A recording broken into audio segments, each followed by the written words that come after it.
अखण्डमण्डलाकारं व्याप्तं येन चराचरं तत्पदं दर्शितं येन तस्मै श्रीगुरुवे नमः। देखो, आज हम वो बात बताने जा रहे हैं जो लोग भगवान के ऊपर निंदा करते हैं, राम के ऊपर निंदा करते हैं, कृष्ण के ऊपर करते हैं, राधा के ऊपर करते हैं। किसी की निंदा करना बड़ा पाप है, ये हमारे विद्वानों का मत है। एक समय एक व्यक्ति की नाक कटी थी, उसका एक साथी मिला कुछ दिन बाद, कहने तुम्हारी यार नाक कैसे कट गए? कहने यार क्या बताएं, जब भगवान के दर्शन होते थे तो नाक जो है आगे अड़ जाती थी, तो हमने नाक कटा डाली। तो कहना सत्य? कहना हाँ बिल्कुल सत्य बात है, तुम भी कटा के देख लो। तो उसने भी कटा डाली। अब उसको भगवान के दर्शन नहीं हुए तो वो कहा यार क्या साथी बताएं, भगवान के दर्शन तो नहीं करना। अब किसी से मत कहना, सभी से यही कहना है कि भगवान के दर्शन करने में नाक अड़ जाती तो भगवान के दर्शन नहीं मिलते। हुआ एक कि नक्कटे बहुत हो गए देश में, नाक वाले कम हो गए तो नक्कटे नाक वालों को चिढ़ाने लगे। ठीक वही समय आज हमारा है सनातन धर्म का, जो भगवान की आलोचना करते हैं, संतों की आलोचना हो रही है। इस आलोचना में लोग खतरा खाते हैं, ये बात सत्य है। भागवत में आप परीक्षित की कथा सभी लोगों ने सुना होगा कि संत का अपमान करने से राजा परीक्षित इतना धर्मी राजा आज तक न हुआ है न होगा। उसको भी तक्षक ने काटा था, कलयुग का प्रभाव हुआ था, भोगा था। तो आज कलयुग का प्रभाव है, आज सबकी निंदा हो रही है, बड़ी शर्म की बात है सनातन धर्म की। और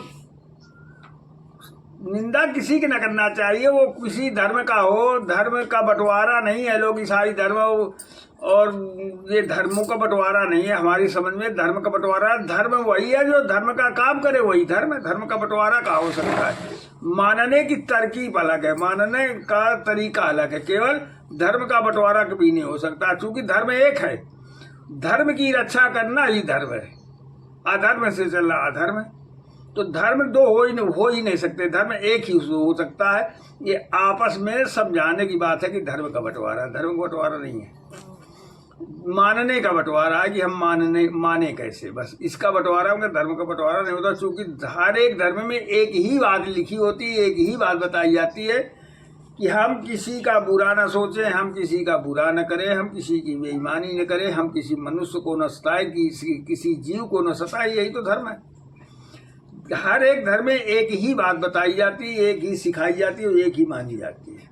तो धर्म का बंटवारा नहीं है, धर्म का बंटवारा माना जाता है। तो आज हमें ये आप लोगों से हाथ जोड़ के प्रार्थना करना है कि जो राम और कृष्ण, राधा आदि की आलोचना हो रही है, उसमें आपको गहन विचार करना है कि बात सत्य क्या है और हमको करना क्या है।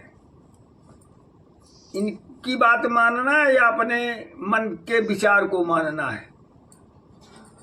राम है, कृष्ण है, राधा है, इसमें कोई दो बात नहीं है।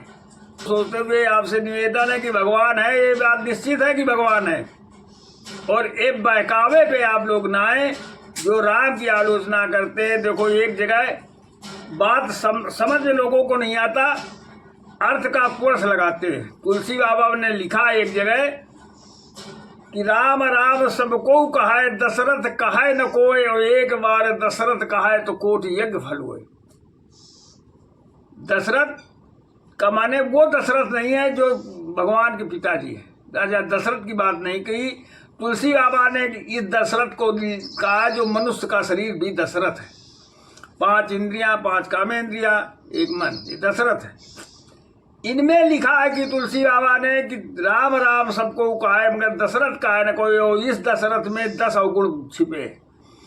तुलसी बाबा का ये कहना है कि ये 10 अवगुण अगर छोड़ करके भगवान राम का एक बार नाम लिया जाए तो कोटि यज्ञ फल के बराबर है। मगर जब अवगुण छिपे है तो राम नाम का असर नहीं होता। तो निर्मल मन करिए किसी का अहित न सोचें, एक बार राम लेने से आपका कल्याण होगा, ये विश्वास सत्य है। ये हमारे विद्वानों को मत है। तो आपसे बार बार निवेदन है कि जो बहकावे सनातन धर्म का बहकावा कर रहे हैं, इसमें आप लोगों को विचार करना है कि हमें करना क्या है। यही आज हम आप लोगों से निवेदन करना चाहते थे।